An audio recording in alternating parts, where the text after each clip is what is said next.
10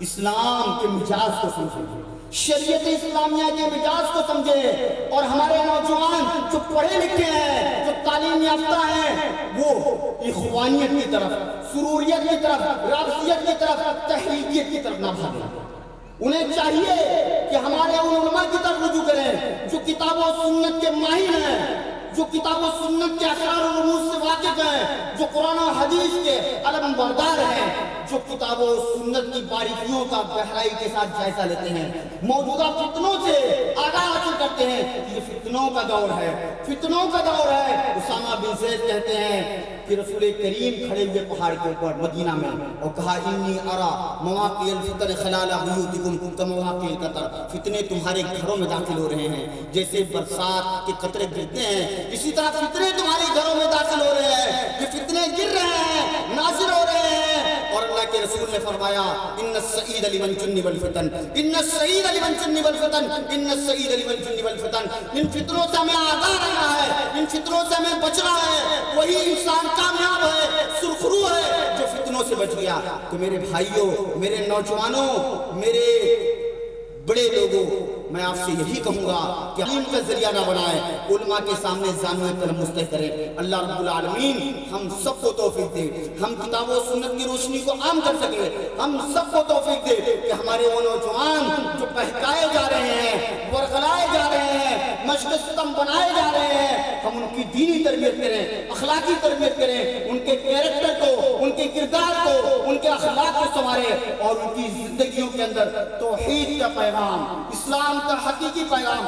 عام کریں۔ آمین۔ وآخر دعوانا الحمدللہ رب العالمین۔